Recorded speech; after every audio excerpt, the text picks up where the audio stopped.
Gold, trusted gold buyers. మీరు తాకట్టు పెట్టిన బంగారాన్ని విడిపించి ఈ రోజు ఉన్న మార్కెట్ ధరకు కొనబడను.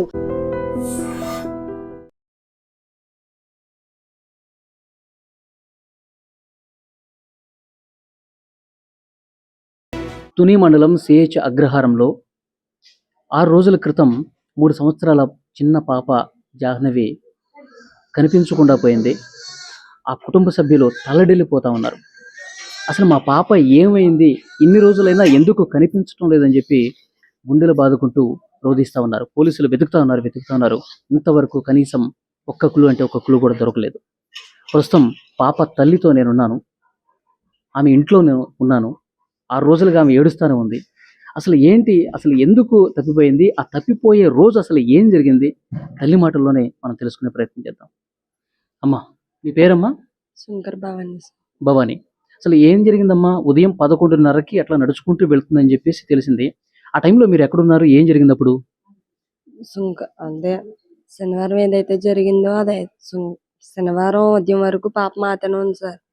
మధ్యాహ్నం 11 ఆ టైంకి వాళ్ళ నాన్నగారు షెడ్ దగ్గరికి గుమస్తా గారు ఫోన్ చేస్తే పని ఉందని వాళ్ళ నాన్నతో కూడా పాప వెళ్ళింది సార్. మళ్ళీ వాళ్ళు నాన్నతో పాటు వెళ్ళింది సార్. వెళ్ళిన తర్వాత వాళ్ళు రిటర్న్ వచ్చే టైంకి నేను మా చిన్న అమ్మాయికి స్నానం చేపిస్తున్నాను సార్. అక్కడే వచ్చి తీసుకొచ్చి నుంచి మళ్ళీ రిటర్న్ బండి మీద వచ్చేసారు. గుమస్తా గారును మా ఆయన గారు బండి మీద తీసుకొచ్చి పాపని నాకు అప్ చెప్పారు సార్. నుంచో పెట్టాడు సార్ పక్కన. ఇలా స్నానం వెళ్ళినప్పుడు కూడా పాప ఒంటరిగా వెళ్ళిందా? మీకు ఫుటేజ్ ఏదైతుందో అది రాంగ్ గా పెట్టారు సార్. జరిగింది చెప్తున్నాను సార్. వెళ్ళింది సార్. వెళ్ళడం మళ్ళీ రిటర్న్ వచ్చేటప్పుడు బండి మీద తీసుకొచ్చేస్తాను. తీసుకొచ్చి ఇక్కడ నుంచో పెట్టారు. పాపని చూడు ఇలా చిన్న పని ఉంది, తోటలోనే పని ఉంది, వెళ్తున్నాను అన్నాడు.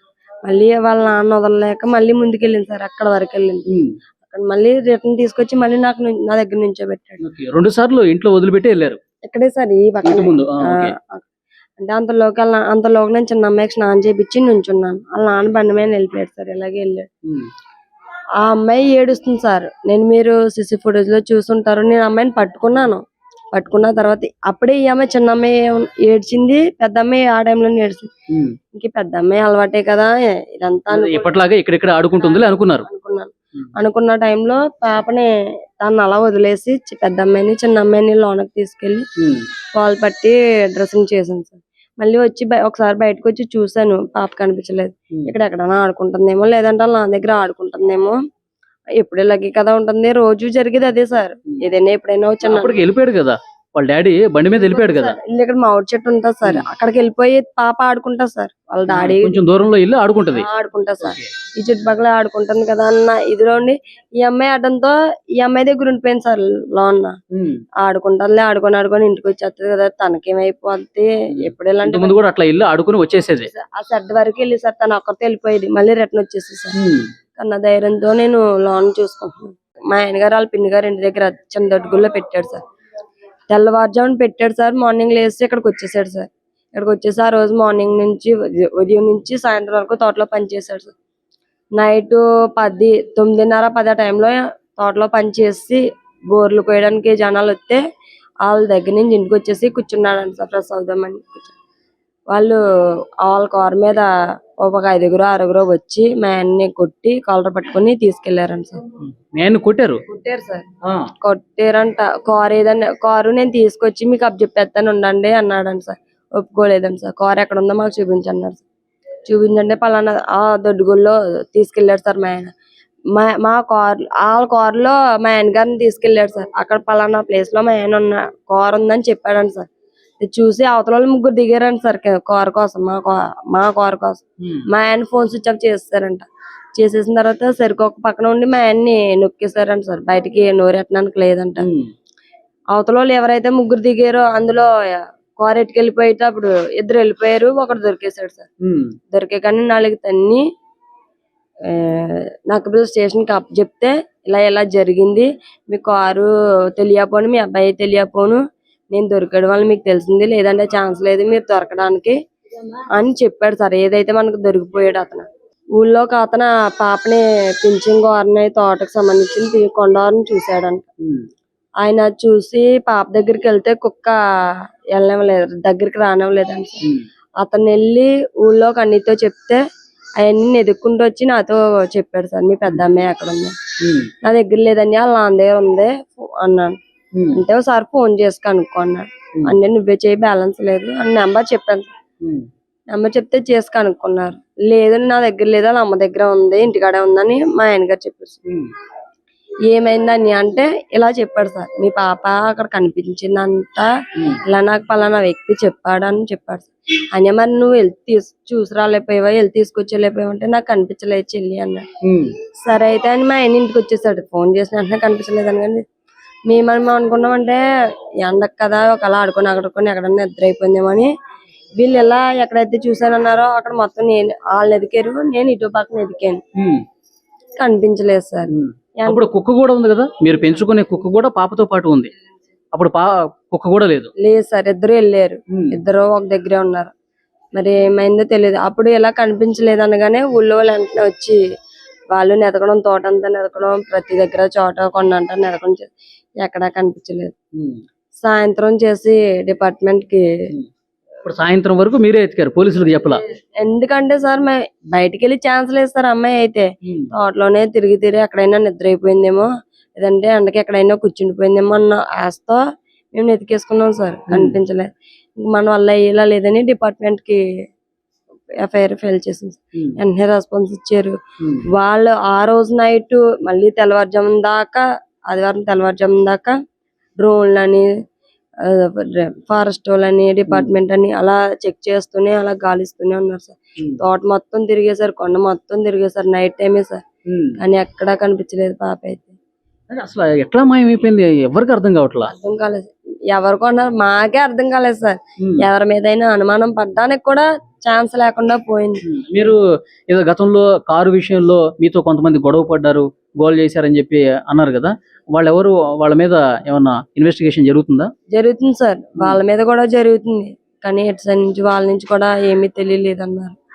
ఏమో సార్, ప్రస్తుతానికి అయితే అప్పుడు ఏం జరిగిందంటే ఏంటి గొడవ వాళ్ళకి మీకు? కార్ తీసుకున్నాం సార్. మా ఆయన గారు కార్ ట్రావెల్స్ కానీ కార్ తీసుకున్నారు. వేరొక తునాయన మహేష్ అన్న ఆయన 2 నెలలకి లీజు కావాలని నెలకు 40,000 అని చెప్పి తీసుకున్నాడు సార్. ఆయన ఏం చేశాడంటే అడ్వాన్స్ ఇస్తున్న అమౌంట్ 10 రోజుల్లో 25,000 ఇచ్చాడు సార్. నా అమౌంట్ పే చేయలేదు. మనం ఫోన్ చేస్తే రెస్పాన్స్ ఇవ్వలేదు డబ్బుల కోసం. ఇలా కాదు, 1 నెల అమౌంట్ ఇవ్వలేదు, 2వ నెల అమౌంట్ ఇస్తాడని మా ఆయన గారు GPS ద్వారా వెళ్ళి సెకండ్ కీ ఉంటే ఆ కీతో బండిని తెచ్చేసాడు సార్. ఈ బండి మీరు తెచ్చేసుకున్నారు? తెచ్చేసుకున్నాం. ఉమ్, మా ఆయన గారిని కార్ని పత్తిపాడు స్టేషన్ లో హ్యాండ్ ఓవర్ చేస్తారండి. ఇంకా మళ్ళీ ఒక వారం పోయిన తర్వాత ఈ రోజు శనివారం కార్ గురించి జరిగింది సార్. ఇలాగా మళ్ళీ శనివారం వచ్చి ఇద్దరు వచ్చి మా అత్తయ్య గారిని పని చేసుకుంటే మాస్క్ వేసుకొని వచ్చారండి సార్. ఇద్దరు ఉమ్, మీ అబ్బాయి గారు ఏరని అడిగితే లేడమ్మా బయటికి పని నుండి వెళ్ళాడని చెప్పిందండి సార్. వెంటనే స్పీడ్ గా వెళ్ళిపోయారండి సార్. ఇంకా మా అత్తయ్య గారిని ఏమనలేదంట. మాస్కులు పెట్టుకుని వచ్చారు? మాస్కులు పెట్టుకుని ఓన్లీ కొల్లంగా కనిపించేలాగా, బండి నెంబర్ కూడా కనిపించలేని విధంగా వచ్చి అడిగి వెళ్ళిపోయారండి సార్. ఉమ్, వెళ్ళిపోయి ఇంకా 3 నెలల వరకు గొడవ సాగుతూనే ఉంది. మీ ఆయన కొట్టినప్పుడు నేను బతకని చంపేస్తాం ఇట్లా అన్నారా? అనే ఉంటారు సార్. నేను డెలివరీకి మా అమ్మగారి ఇంటికి వెళ్ళాను సార్. అత్తయ్య గారు కూడా లేరు. మా మామయ్య గారు ఉంటే ఆయన పనిచేసే వాళ్ళ దగ్గర ఉన్నారంట. అలా జరిగింది సార్. అది అలా 3 నెలల వరకు నాకు పెళ్లి స్టేషన్ లో తేల్చేసుకున్నాం సార్. అయిపోయింది. ఓకే, ఇది ఎప్పుడు జరిగిందమ్మా? ఏ నెలలో జరిగింది? జనవరి నుంచి ఫిబ్రవరి వరకు. ఓకే, మొన్న జనవరి జరిగింది సార్.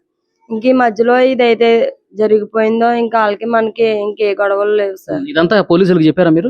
పోలీసుల ద్వారాగానే జరిగింది. తర్వాత తెలిసింది సార్, వాళ్ళే హ్యాండ్ ఓవర్ చేశారు మన బండి మనకి.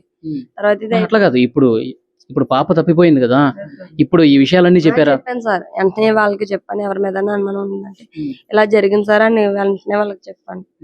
ఇంకా అప్పటి నుంచి ఇప్పటి వరకు వాళ్ళు బెదిరించడం గానీ భయపించడం గానీ లేదు సార్. నేను ఇంటి దగ్గర ఎవరు లేకపోయినా 2 పిల్లలతో నేను ఒక్కదాన్ని సింగిల్ గానే ఉండేదాన్ని సార్. ఇక్కడ ఎవరైనా సమయానికి లేకపోయినా ఎప్పుడు ఎలాంటి భయం కానీ, పాప మిస్ అవడాలు కానీ, ఎక్కడికైనా వెళ్ళి ఉండిపోవడాలు కానీ జరగలేదు సార్. అన్న ధీమాతోనే పాపను కూడా ఆడుకుంటది కదా, ఆడుకోనీలే అన్న విధంగా చిన్న పాపతో చూసుకోవడం వల్ల ఈ పాపని ఆడుకుంటది అన్నట్టుగా ఉన్నాను సార్. మరి ఏం జరిగిందో తెలీదు. చాలా విచిత్రంగా పాప అయితే కనిపించకుండా అయిపోయింది. ఆ రోజు నుంచి ఈ రోజు వరకు వారం రోజులు అయిపోతుంది సార్ దాదాపుగా. పాప ఆచూకీ అయినా తెలియలేదు. మొన్న మంగళవారం సార్ కుక్క వచ్చింది. కుక్క వచ్చిన వెంటనే నేను వచ్చింది కదా ఆనందంతో, ఒకవేళ ఇంత చెకింగ్ ఉంది కదా, కుక్కని అమ్మాయిని ఎక్కడన్నా వదిలేస్తే ముందు కుక్కని తీసుకుంటే పట్టుకుంటే అమ్మాయి దగ్గర తీసుకెళ్తది కదా అన్న ఆనందం పడిపోయి కుక్కని పట్టుకోవడానికి ప్రయత్నించాను సార్. కుక్క అయితే ఫస్ట్ వచ్చి నా చున్నీ పట్టుకుంది. పట్టుకుని వెంటనే నేనేం చేశాను, కుక్క కానీ మళ్ళీ మిస్ అయిపోద్దని కుక్కని పట్టుకుందామన్న ఆనందంతో వెళ్ళి దగ్గరికి వెళ్ళాను సార్. తిరిగి దాన్ని రివర్స్ నేను కొడేస్తున్నానేమో అని రివర్స్ అయిపోయి నేను కరిచేసి అలా వెళ్ళిపోయింది సార్. వెళ్ళిపోయిన మా ఆయన గారు డిపార్ట్మెంట్ పరిగెడితే వెళ్తే మా ఆయన గారిని కూడా కరవడానికి ప్రయత్నించిందంట. మళ్ళీ ముందుకెళ్ళిందంట, వెనక తిరిగి చూసిందంట, మళ్ళీ ముందుకెళ్ళిందని కూర్చుందంట. అలా కూర్చొని ఆ తప్పులోంచి మరి ఎలా వెళ్ళిపోయిందో కనిపించలేదంట సార్. మళ్ళీ మొన్న నైట్ వచ్చింది సార్ కుక్క. కుక్క వచ్చి మొన్న మైండ్ వచ్చింది సార్ రావడం అయితే, కానీ మైండ్ అయితే డిస్టర్బ్ అయింది సార్. ఎవరైనా కొట్టుంటారో లేదా ఏదైనా జరిగి ఉంటుందో తెలియలేదు సార్. ఓకే. సో కుక్క ఇప్పుడు జీపీఎస్ పెట్టారు కాబట్టి ఇప్పుడు ఎక్కడెక్కడికి వెళ్తుందో అక్కడికి వెళ్దామని చెప్పి పోలీసులు అనుకుంటున్నారు. అంతేనా? ఇంకా మీ ఫ్యామిలీ మెంబర్స్కి ఇంకేమైనా అనుమానాలు ఉన్నాయా? లేదు సార్, అనుమానాలు అంటే మాకు గొడవలు కానీ, నా ఫ్యామిలీ నుంచి కానీ, అమ్మగారి సైడ్ నుంచి అత్తగారి సైడ్ నుంచి ఏ ఫ్యామిలీ గొడవలు కానీ ఏమీ లేవు సార్. గొడవ అంటూ ఉన్నదంటే ఆ కారు గొడవే. మరి ఇందులో ఎవరు చేశారన్నదే అనుమానించడానికి లేదు సార్. ఎవరితో మా గొడవలు కానీ విరోధాలు కానీ ఈ చుట్టుపక్కల ఎవరు నాకు ఎవరో తెలిసిన వాళ్ళు లేరు. ఊహించుకోవడానికి కూడా దారి లేకుండా పోయింది సార్. ప్రస్తుతం ఇంత గాలింపులో ఇంత చెకింగ్ లో ఏటి దేశానికే పేరు వెళ్ళిపోయింది సార్. ఇంత చిన్న క్లూ గోరంత క్లూ కూడా దొరకడానికి మాకు ఛాన్స్ లేదు. ఇప్పుడు పాపకు సంబంధించిన కొన్ని వీడియోలు వస్తా ఉన్నాయి. మీ చిన్న పాపని ఉయ్యాల ఊపుతూ ఆ వీడియో కూడా మేము చూసాం. ఆ పాపకి ఆకలేస్తుంది పాలు ఇవ్వని చెప్పి అంత ముద్దు ముద్దుగా మాట్లాడుతుంది కదా. ఇంకా పాలు తాగుతుంది సార్ అమ్మాయి. ఈ అమ్మాయికి డబ్బా పాలు కలిపి పక్కన పెడితే సైలెంట్ గా పట్టిపోయి ఆ చెట్టు వెనకాల కూర్చొని కూడా తాగేసి వచ్చేసి అమ్మ తాగేసాను అని చిన్న స్లోగా చెప్పేసారు. ఇద్దరు పాలు తాగివ్వాలి సార్. మరి అలా అంత పాలు తాగి అమ్మాయిని మిస్ చేశారు అంటే మేము ఆ బాధ ఎంత ఉందో ఒక్క మా ఫ్యామిలీ మెంబర్స్ కి నాకు నా భర్తకి తెలుసు సార్. ఆ బాధ ఎంత పడుతున్నామని. ఈ వారం రోజుల నుంచి నేను ఏం ఫేస్ చేస్తున్నాను, ఎలా ఉన్నాను అన్నది ఒక్కదానికి తెలుసు సార్ ఆ బాధ ఏంటో. సార్ మీ మీడియాకు అయితే నాది ఒక్క రిక్వెస్ట్, చాలా వరకు సోషల్ మీడియా కానీ ఇది వీడియోలు చేసేవాళ్ళు కానీ కామెంట్స్ పెట్టేవాళ్ళు కానీ ఒక్కటి సార్ బ్యాడ్ గా పెట్టే వాళ్ళకి ఒక్కటి సమాధానం సార్. నాది సమాధానం కాదు, రిక్వెస్ట్ అనుకోమనండి. తల్లి ఏడట్లేదు, తండ్రి ఏడట్లేదు, ఫ్యామిలీలో ఎవరు ఏడట్లేదు. తల్లి ఏదైనా చేసి ఉండొచ్చు, తండ్రి ఏదైనా చేసి ఉండొచ్చు అన్న వల్గర్ గా కామెంట్లు. ఒకసారి మీరు కామెంట్లు ఓపెన్ చేసి చూడొచ్చు, వీడియోస్ చూడొచ్చు. మా ఫోన్ లో నేను ఒక్కొక్కసారి చూస్తున్నాను. ఎంత వల్గర్ గా అంటే వస్తదన్న ధైర్యాన్ని కూడా నేను కోల్పోవాల్సి వస్తుంది సార్. నేను కెమెరా ముందు ఏడాలంటే ఎంత నేర్చానో, ఈ 6 రోజులు బట్టి ఎలా ఉన్నానో తింటున్నానో తెలియదో అది నా ఫ్యామిలీ మెంబర్స్ కి నాకు తెలియాలి సార్ ఆ బాధ ఏంటో. మీరు చూసేసింది, మీరు చెప్పేసింది, వాళ్ళు అంటుంది ఏదైతే అంటున్నారో కొంచెం తగ్గించుకొని నా బాధను అర్థం చేసుకొని బ్యాడ్ కామెంట్లు ఏవైతే ఉన్నాయో, బ్యాడ్ వీడియోస్ ఏవైతే ఉన్నాయో అవి డిలీట్ చేస్తారని, నా ఉన్న నమ్మకాన్ని నిలబెడతారని, పాప రావాలని ఆశీస్సులు ఇస్తారని, కామెంట్లు చేస్తారని నా మనస్ఫూర్తిగా కోరుకుంటున్నాను సార్. మీ కెమెరా ముందు నేను ఏడాలంటే పాపని చూసుకోవాలి సార్. నేను చిన్న అమ్మాయిని చూసుకోవాలా, నా హెల్త్ నేను చూసుకోవాలా, పిల్ల కోసం ఆలోచించాలా. ఇన్ని బాధల్లో నేను ఏ బాధని పడాలి సార్. కెమెరా ముందు ఏడట్లేదంటే నేను ఏడుతున్నానో ఏడలేదో, బాధ ఉందో బాధ లేదో ఆ దేవుడికే తెలియాలి సార్. బ్యాడ్ కామెంట్లు ఏవైతే ఉన్నాయో, బ్యాడ్ వీడియోస్ ఏవైతే ఉన్నాయో దయించి చేతులు ఎత్తి దండం పెట్టుకుంటున్నాను. ఈ బ్యాడ్ న్యూస్ ఏదైతే ఉందో అవి తగ్గిస్తారని, నా బాధను అర్థం చేసుకుంటారని నాదొక్క రిక్వెస్ట్. ఓకే, అది తల్లి బాధ మీరు చూశారు, ఎంత ఆవేదనగా మాట్లాడారో మీరు చూశారు. నిజంగా చాలా బాధ కలుగుతుంది. ఎందుకంటే అంత దూరం నుంచి నేను ఇక్కడికి వచ్చి ఆ తల్లితో మాట్లాడుతుంటే 6 రోజులు, ఇంకొక రోజు అయితే వారం రోజులు అయిపోతుంది, 7 రోజులుగా తన బిడ్డ తన దగ్గర లేదు, అసలు ఎక్కడుందో కూడా తెలియదు, ఎటుపోయిందో కూడా తెలియదంటే నిజంగా ఏడ్చి ఆ తల్లి కన్నీళ్లు కూడా ఇంకిపోయి ఉంటాయి. చాలా బాధ కలిగించే విషయం. పోలీసులు కూడా అంతుపట్టట్లా ఏమైపోయింది ఏంటనేది. పెద్ద డ్రోన్ కెమెరాలు ఎగరేస్తున్నారు. మొత్తం 50 ఎకరాల ఈ పామాయిల్ తోట మొత్తం అణువు కూడా జల్లెడ పడుతున్నారు, కానీ దొరకలేదు. ఎవరి మీద అయితే అనుమానం ఉందో కారు విషయంలో గొడవ జరిగిందంట, వాళ్ళు కూడా ప్రశ్నిస్తున్నారు, కానీ ఇంకా కనీసం ఒక్కటంటే ఒక క్లూ కూడా లభించినటువంటి పరిస్థితి ఉంది. కానీ ఆ తల్లి చాలా బరువైనటువంటి హృదయంతో మాట్లాడుతోంది.